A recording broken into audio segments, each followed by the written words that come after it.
Boa noite, meus irmãos. Que a paz do Mestre Jesus esteja em nossos corações.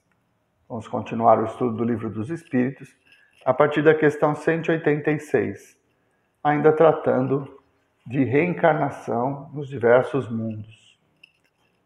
Então, a questão 186. Haverá mundos em que os espíritos, deixando de revestir corpos materiais, só tenham por envoltório o perispírito? Sim, e mesmo esse envoltório se torna tão etéreo que para vós é como se não existisse. Esse é o estado dos espíritos puros. Então, à medida em que o espírito evolui, que ele se aproxima da lei de amor e vai se libertando das paixões, quer dizer, do orgulho, da vaidade, da ganância, ele consegue exercer o amor ao próximo de uma forma plena. E por isso as limitações físicas elas vão diminuindo, a ponto do perispírito ficar tão sutil que ele é imperceptível. Ou, caso de espíritos puros, de não ter mais o perispírito. Então, à medida em que nós vamos evoluindo na prática da caridade, na prática do amor, seguindo o exemplo do Cristo, né, que nos trouxe esse amor incondicional, independente da atitude que nós tivemos ou que os homens tiveram com ele quando ele esteve encarnado na Terra, ele continuou nos amando, a ponto de pedir a Deus que nos perdoasse, porque ele mesmo não se ofendeu. Então nós percebemos esse sentimento puro do amor incondicional, e é esse amor que nós precisamos desenvolver em nós para irmos nos desmaterializando. A partir do momento em que conseguimos praticar esse amor incondicional, então não teremos mais as limitações da matéria e chegaremos ao estágio de espíritos puros. Nós estamos ainda muito longe, né? Estamos apenas no primeiro degrau, no mundo de provas e expiações. Ainda temos muito a viver para atingirmos esse estágio. 186A. Parece resultar daí que não existe uma demarcação precisa entre o estado correspondente às últimas encarnações e a de espírito puro. Essa demarcação não existe. A diferença se vai apagando pouco a pouco, até se tornar imperceptível, como a noite se desfaz ante as primeiras claridades da alvorada. O progresso, ele é contínuo. E não acontece em saltos. Não dá para nós dormirmos hoje como espíritos ainda endividados nesse mundo de provas e expiações. E durante a noite, no desdobramento do espírito, nos encontrarmos com espíritos mais puros e copiando o seu comportamento, amanhã amanhecermos puros. Não dá. O processo é lento, é gradativo. E depende do esforço diário no combate às nossas más tendências. Isso quer dizer o quê? À medida em que nós vamos vencendo as nossas más tendências de forma gradativa, a ação do amor, esse comportamento da caridade, da compreensão do próximo, da submissão à vontade de Deus, ele vai se tornando natural. Então, quando nós chegarmos no estágio de espíritos puros, nós não vamos perceber que atingimos esse estado. Por quê? O nosso comportamento é um comportamento natural, como era o do Cristo. Ele não tinha que fazer esforço para combater a hipocrisia e para conviver com a ignorância daqueles que caminhavam ao seu lado, principalmente da sociedade que o condenou e que o perseguiu. Ele os amava naturalmente. Não era algo raciocinado como uma troca. Eu vou amá-lo porque isso vai fazer bem para mim. Não, é um processo natural. Então, a transição ela vai acontecendo de uma forma muito lenta. E quando nós percebemos, daqui a alguns milênios, já estaremos atingindo essa perfeição. 187. A substância do perispírito é a mesma em todos os globos? Não, é mais ou menos etérea, passando de um mundo a outro. O espírito se reveste da matéria própria de cada um, operando-se essa transformação com a rapidez do relâmpago. Então, à medida em que o espírito pela sua necessidade e pela misericórdia de Deus, é encaminhado para um planeta como o nosso, por exemplo, o perispírito que nós usamos aqui na Terra, ele foi haurido nas substâncias aqui da Terra. O perispírito que Jesus usou quando encarnou aqui na Terra foi haurido também nas substâncias aqui da Terra. Já li em algum lugar que eram elementos tão puros, que o perispírito do Cristo ele era assim, um pouco diferente do nosso, pela pureza dos materiais, mas que ele foi haurido aqui na Terra, para que ele pudesse interagir com a matéria e conosco, né? No processo encarnatório. Então, cada mundo oferece um ambiente, uma situação de vida diferente. Se nós formos para mundos mais distantes do Sol, o frio é intenso. Então, a matéria que vai revestir o espírito nesses mundos não pode ser a matéria orgânica como é a nossa. Por quê? Porque no frio, a nossa vida orgânica não resiste. Então, ainda continua sendo matéria, perispírito também, né? Que é de matéria quintessenciada, mas de acordo com a condição física daquele planeta. Então, à medida que nós vamos evoluindo, a necessidade material vai se modificando, quer dizer, vai sendo menor, e nós temos a possibilidade de viver em outros mundos. Por quê? O nosso espírito vai estar preparado para assumir um perispírito menos denso, menos material, menos orgânico. Ok? 188. Os espíritos puros habitam mundos especiais ou se acham no espaço universal, sem estarem mais ligados a um globo do que a outro? A fixação pela pureza, né? Os espíritos puros habitam certos mundos, mas não estão confinados a eles como os homens na Terra. Podem, melhor do que os outros, estar em toda parte.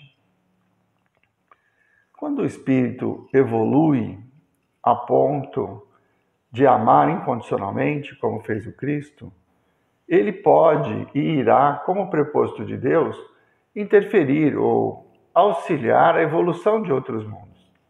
Então ele não está restrito, como é o nosso caso. Nós não podemos ainda conviver com espíritos que já estão no processo de regeneração. Por quê? Porque nós ainda estamos no estágio de provas e expiações. Então, o nosso mundo é a Terra. Mas nós somos obrigados a ficar aqui? Não, nós podemos reencarnar em um outro mundo de provas e expiações, mas nunca num mundo superior a esse. Por quê? Não temos os méritos, não conseguimos as transformações, a reforma íntima necessária para vivenciarmos experiências em mundos melhores. Então nós vamos permanecer aqui na Terra, ou em mundos primitivos, como aconteceu com os exilados de Capela, que vieram para a Terra, exilados, quando a Terra estava fazendo a transição de um mundo primitivo para um mundo de provas e expiações. Como eles estavam num estágio de provas e expiações, eles vieram ser nossos professores. Acho que eu já falei um pouco disso, e a gente identifica essas civilizações na civilização judaica, na civilização chinesa, nos maias, nos astecas, nos incas, que têm sinais de uma evolução tecnológica muito maior do que os habitantes da Terra daquele período. Então nós tínhamos uma disparidade de conhecimentos, né?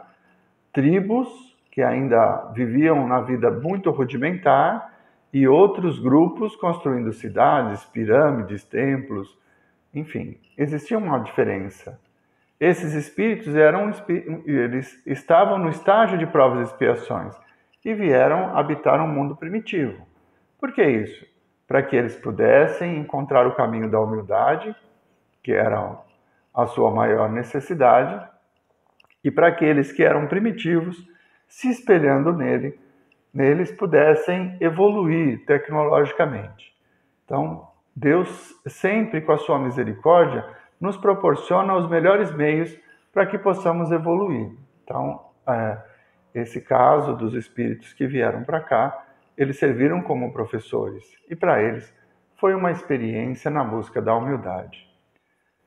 Os espíritos mais elevados, menos materiais, quer dizer, que já não têm mais a necessidade de se impor pelo orgulho, de dominação, né? Quando a gente fala de espíritos de pessoas, de seres extraterrestres, o cinema nacional, o cinema do mundo sempre mostra civilizações muito avançadas que vêm pela força nos submeter, querem nos destruir, querem dominar a Terra. Os filmes, da maioria dos filmes de ficção que falam de extraterrestres, né, com algumas exceções, tratam sempre desse assunto. Mas esses espíritos extraterrestres, que estão num grau evolutivo muito maior, eles aprenderam a amar. Então, eles não têm essa necessidade de subjugar, de dominar, de se impor. Por quê? Já venceram o orgulho. E a pessoa humilde sabe quem é, não precisa provar nada e nem se impor a ninguém. Oferece o seu conhecimento, a sua força, para auxiliar aqueles que ainda não têm o conhecimento, que ainda não têm essa força, mas jamais vai submetê-los. Então, os espíritos mais evoluídos, eles têm plena liberdade de ir e vir, e vão trabalhar como prepostos de Deus na condução dos milhares e bilhões de mundos que existem no universo e de seres em busca da perfeição. Então, são muitos os professores que já atingiram esse grau evolutivo e que circulam entre os mundos em todos os níveis para que possam nos ajudar a evoluir. No nosso caso, quando a Terra ainda era uma bola de fogo, o Verbo já estava presente, isso está na Bíblia. Quer dizer, quando a Terra ainda estava em formação, Jesus já estava presente como seu governador. Então, um Espírito puro, como preposto de Deus, um Cristo que veio nos ajudar a encontrar o caminho da evolução. E esse caminho passa pelo aprendizado das leis de amor e o exemplo que ele mesmo nos deu caminhando entre nós. Bom, na próxima semana nós vamos falar de transmigração progressiva, na questão 189. Por hoje, então, vamos encerrando o nosso estudo. Hoje é um dia, para mim, muito triste, porque um grande amigo voltou à pátria espiritual.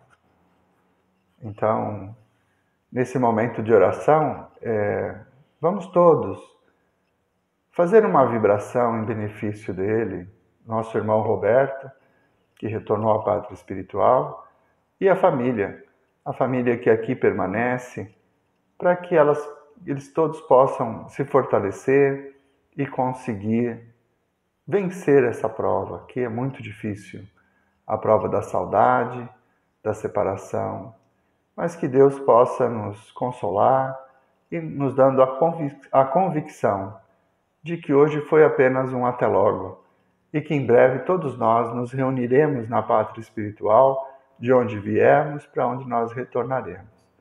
Então vamos elevando os nossos pensamentos até o Mestre Jesus. Mestre amado, rogamos, Senhor, pelo nosso irmão Roberto, que os vossos mensageiros possam ampará-lo nesse momento, para conduzi-lo, para que esta transição se faça com serenidade e paz. Mestre Nazareno, que o vosso amor se derrame sobre todos nós, que possamos sentir a saudade salutar desse amor que sentimos pelo nosso irmão, mas afastar dos nossos corações a incompreensão e a revolta diante da vontade do Pai. Que diante dessa experiência possamos todos nós, vibrando em uníssono, nos fortalecer para vivenciar mais esta prova e aprendendo conforme os vossos ensinamentos. Que as vossas bênçãos, Senhor, se derramem sobre todos nós. Muito obrigado, Mestre Jesus. Muito obrigado, meus irmãos. Uma boa noite a todos.